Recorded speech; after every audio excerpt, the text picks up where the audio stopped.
ძვირფასო მეგობრებო, რუსეთის პრეზიდენტ პუტინის დანიშნული ოლიგარქი ღვარად ივანიშვილი წარმატებით აგრძელებს კრემლში დამუშავებული სქემის განხორციელებას საქართველოს უკართმელებოდ, რომლის მიზანია მკვიდრი მოსახლეობის რაოდენობა გადაიქცეს უმცირესობად და მიზნით მაღალი ტემპებით მიდის ქვეყნის არაბიზაცია და ჩემს უკან სწორედ გახსნილია ქართული მიწის გაყიდვათა არაბული ოფისი და ალბათ ვერასოდეს ვერ წარმოიდგენდა ვაჟა ილია და აკაკი აი აქ რუსთაველზე, როდესღაც სწორედ მათი ნაფეხურებიდან წავიდოდა ქართული მიწის მასობრივი გაყიდვა უცხო ტომებზე.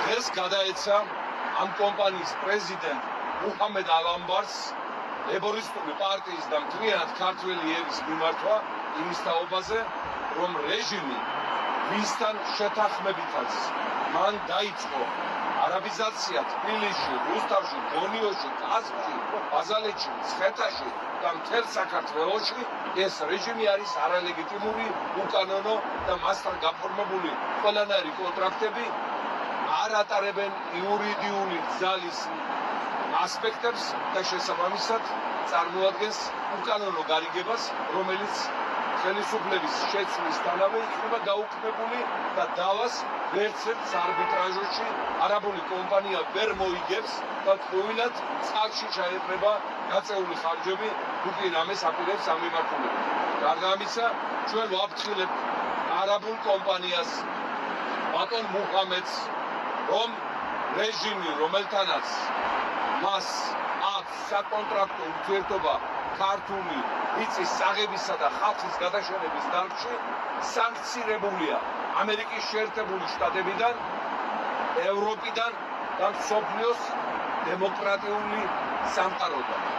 შესაბამისად, სანქცირებულ პირთან ურთიერთობა, ანუ კრიმინალთან ურთიერთობა წარმოადგენს თანამონაწილეობას დანაშაულში და დანაშაულში თანამონაწილეობა ისევე ისჯება, როგორც მასთან პარტნიორობაში მყოფი დამნაშავის მიმართ განხორციელებული ზომები.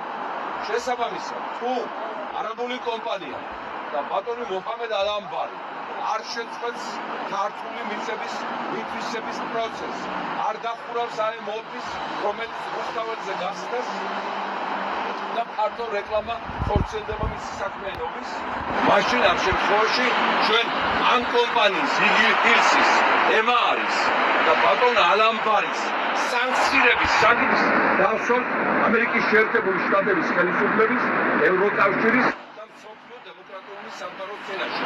და ეს სანქცირება ისევე განხორციელდება, როგორც განხორციელდა მათ პარტნიორი ივანიშვილის მიმართ ამ წუთისათვის საერთაშორისო სამართლებრივი ღონისძიებები.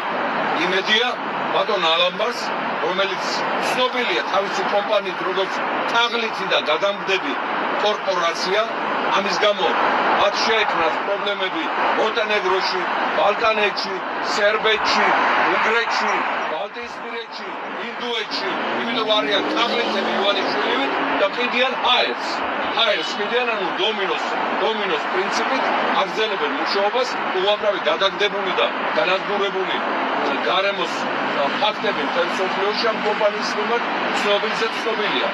ანუ ვაფრთხილებთ კიდევ ერთხელ არაბულ კომპანიას, შეწყვიტებთ ქართული მიწის დაუწყება. ჩვენ მოვიცინათ არაბული უღელი 900 წლის წინ და არავინ არ დააბრუნებს მათ უკან საბატონო და საამირო.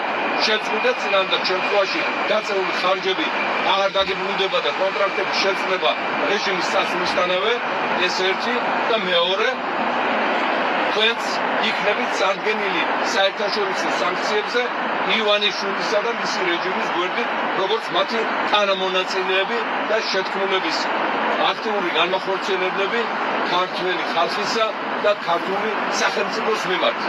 ვიმეორებ, კრემლს, პუტინს, მოსკოვს აწყობს განადგურებული საქართველოს, სადაც მოსახლეობა იქნება უმცირესობაში გადაბანილი და ვერავინ ვეღარ მოსთხოვს მიტაცებული აფხაზეთისა და ცხინვალის რეგიონის უკან დაბრუნებას.